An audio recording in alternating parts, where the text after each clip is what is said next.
Ohayou gozaimasu, bonjour à tous les amis, aujourd'hui on se retrouve pour une toute nouvelle vidéo. Aujourd'hui on se retrouve pour l'analyse et la review du chapitre 134 de Shingeki no Kyojin, alias l'attaque des titans.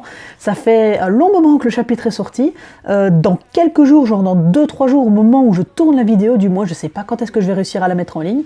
Il y a bientôt le chapitre 135 qui va sortir, mais aussi la saison 4 de l'attaque des titans en animé.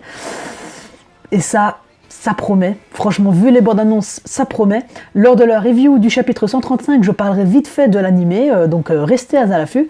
Mais en gros, que contenait ce chapitre qui nous a vraiment révélé pas mal de choses. Donc en fait, on n'apprend pas beaucoup par les textes, mais les images veulent dire beaucoup et on a fait encore un grand pas dans l'histoire et on arrive très malheureusement à la fin. Mais on comprend l'atrocité de ce qui se passe et même qu'on n'en cerne pas exactement la gravité. Déjà, le chapitre commence sur Historia, qui donne naissance à son enfant, qui accouche. L'enfant de qui? On ne le sait pas encore. Est-ce que ce serait l'enfant d'Eren? Peut-être, on ne le saura que plus tard. Ensuite, on voit des plans de population à travers le monde qui se fait ravager par le grand terrassement. C'est terrible, les gens courent, les gens hurlent, les gens sont terrorisés, les gens prient pour leur salut, pour que leur sort leur soit plus favorable. Mais le grand terrassement arrive au loin, et c'est la panique générale. On voit même des plans, c'est rare quand c'est assez explicite comme ça, on voit vraiment le pied du titan qui écrase et qui déforme la tête et qui éclate comme un chewing-gum. C'est absolument dégueulasse, mais c'est ce qu'on aime chez Isayama, et c'est ce qu'on aime dans l'attaque des titans. On aime quand c'est gore, on aime quand c'est violent. D'ailleurs, au moment, les gens sont coincés entre une falaise, entre une falaise et le grand terrassement. Ils sont coincés, ils voient leur mort arriver lentement. Certains préfèrent une mort certes plus rapide, mais moins douloureuse et moins terrifiante, et sautent par-dessus le vide. Ils sautent dans la falaise, ils meurent comme des merdes, ils tombent comme des mouches, c'est incroyable. Le grand terrassement arrive, personne n'est prêt, les enfants ils se demandent quoi, ils disent « Maman, j'ai peur, qu'est-ce qui se passe? Les titans vont nous écraser, vont nous tuer ?» Il y a une femme, à un moment, elle va même lancer son bébé pour elle tomber dans le vide, elle va lancer son bébé pour le sauver, et les gens vont le rattraper et le soulever comme si c'était Jésus-Christ. Et c'est assez paradoxal parce que on voit Historia au début qui donne naissance à l'instant même où des milliers de vies sont prises, en fait, sont mortes. Malgré le désespoir, malgré la terreur, les gens parviennent encore à sauver le bébé, ils le tiennent haut pour ne pas qu'il se fasse piétiner par la foule, pour qu'il soit en sécurité. Donc vraiment, ce chapitre, si je puis me permettre de le qualifier comme ça, ce sera un chapitre assez contemplatif, même si c'est horrible ce qui se passe. Le chapitre, il n'y a pas beaucoup à lire, du moins quasiment je crois à la moitié, il n'y a pas beaucoup à lire. On regarde le grand terrassement qui avance, on voit la fin inévitable, on voit Eren, sa grosse forme dégueulasse là, au moment où on la verra plus tard. Enfin, on sent vraiment que c'est la fin, on voit qu'Eren ne reculera devant rien du tout pour arriver à ses fins, pour obtenir sa liberté. Mais quelle liberté? Est-ce que c'est ça la liberté? Est-ce que c'est tuer le monde entier, exterminer le monde entier, y compris sa propre espèce, qui apportera la liberté qu'il veut? Et puis souvenez-vous, à la fin du chapitre précédent, on a vu toute une armée d'aéronefs qui s'envolaient vers le grand terrassement pour essayer de les bombarder.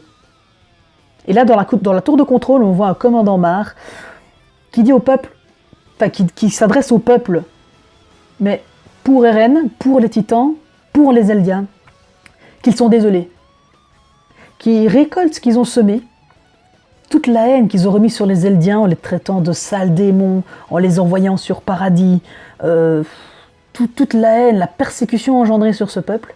Il dit que force de persécution, les Eldiens en ont eu marre, ceux de Paradis ils sont simplement venus rendre la monnaie de leurs pièces, ils ont décidé de se venger, ils ont dit nous on en a marre d'être traités comme des démons alors qu'on n'en est pas en fait, on veut juste vivre une vie paisible, on n'est même pas conscient qu'on a un pouvoir qui nous permettrait de se transformer en titan, en fait. On n'en a pas conscience, on veut juste vivre, en fait. Et pourquoi est-ce que vous nous persécutez comme ça?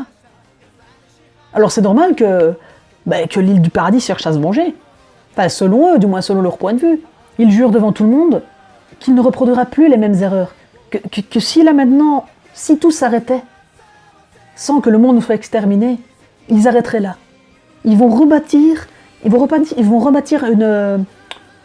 une société, une population basée sur le respect et la compassion. Franchement, c'est là qu'on voit que c'est quand tu te rends compte que t'as merdé et que les choses te retombent sur la gueule, que tu te rends compte que t'as merdé en fait. Parce que sur le moment, tu crois agir dans le juste. Tu crois que c'est juste ce que tu fais, tu crois que tu es sur le bon chemin.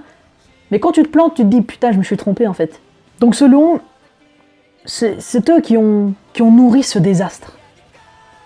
Et ne peuvent malheureusement rien faire pour le réparer à part s'excuser et promettre que ça ne se reproduira plus. Mais c'est trop tard, le mal est fait. Et puis ensuite on voit un gros plan sur Eren, sur le titan d'Eren qui est juste hideux, qui est juste horrible, qui... animalisé, monstruosité, je ne sais pas comment dire, on voit plus que c'est Eren, on dirait vraiment c'est un monstre sans aucun sentiment.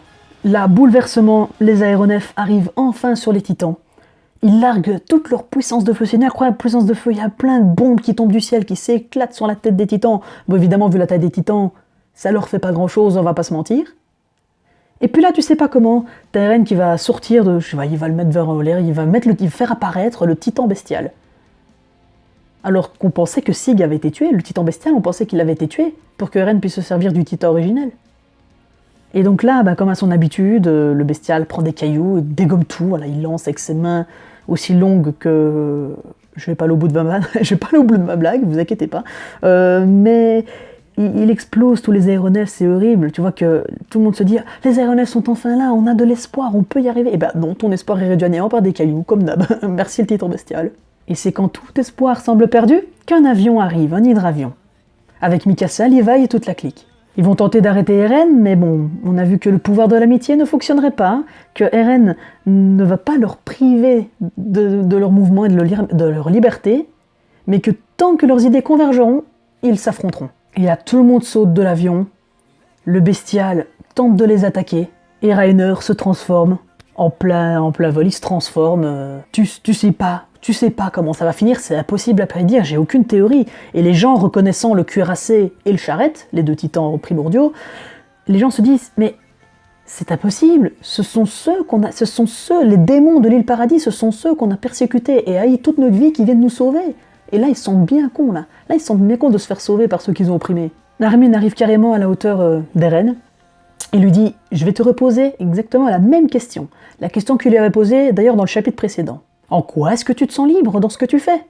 T'es en train de niquer toute la population, t'es en train de tout exterminer, mais en quoi est-ce que tu te sens libre? Mais d'abord, je vais t'extirper de là, qu'il dit. Donc comment est-ce que tu vas réussir à sortir Eren de ce truc, en fait? Je sais même pas, c'est une cage thoracique sur pattes, quoi. Comment tu vas le sortir de là? Comment tu vas essayer de le raisonner alors qu'il a l'air vraiment parti? Je pense qu'il est quand même sous influence de quelque chose, je pense qu'il est quand même manipulé. Je ne pense pas qu'il fait ça consciemment, il doit avoir une bonne raison, c'est impossible qu'Eren fasse ça. Mais s'il se bat vraiment pour la liberté qu'il cherche, si admettons, l'enfant d'Historia serait aussi l'enfant d'Eren, est-ce qu'il n'exterminerait pas tout ce monde cruel pour leur bâtir justement sur le respect et la compassion, pour que son fils ne subisse pas ce que lui a subi, ce que son père a subi aussi, ce que sa mère a subi, et tous ses amis. Peut-être qu'il fait ça pour le protéger, et à ce moment-là, ça rendrait Eren un peu moins animal, ça le rendrait même un peu plus humain. Voilà, mon fils va naître, je veux pas qu'il vive dans ce monde cruel, rempli de titans et de dégénérés qui nous prennent pour des démons. Donc, pour ne pas que les erreurs se répètent, je vais tout laver, et on va tout recommencer. Pour moi, ça colle pas trop, mais ce serait plutôt... Là, Eren aurait une bonne raison de faire ça, je pense. Et donc, quant au dénouement... Quant à la question, enfin à la réponse à la question d'Armin, quant à ce que va faire le cuirassé face au bestial, comment va réagir Eren face à cette attaque surprise? On ne le saura que dans le prochain chapitre. J'ai vraiment hâte de le lire. Et donc les amis, c'est la fin de cette petite review du chapitre 134, j'espère qu'elle vous aura plu. On se retrouve très bientôt pour pour le chapitre 135, et aussi vite fait, je parlerai de l'épisode 1 de la saison 4 de l'Attaque des Titans qui va sortir. Je pense que ça va être ouf, clairement le trailer m'a super chauffé, m'a super hypé, le manga déjà, on voit bien là tout ce qui se passe là, c'est ce qui va se passer dans la saison 4, et franchement j'ai vraiment hâte de voir ce que ça va donner. Donc n'hésitez pas à lâcher un petit pouce bleu si la vidéo vous a plu et à vous abonner à la chaîne, ça me ferait super plaisir. On se retrouve aussi très bientôt pour la suite de cette analyse. N'hésitez pas aussi à me dire votre avis en commentaire sur ce que vous avez pensé de mon analyse et de mes reviews, et aussi me dire votre théorie en commentaire sur ce qui va se passer pour la suite. On se retrouve très bientôt pour une prochaine vidéo. Allez, salut tout le monde, c'était Chibi-san, sayonara.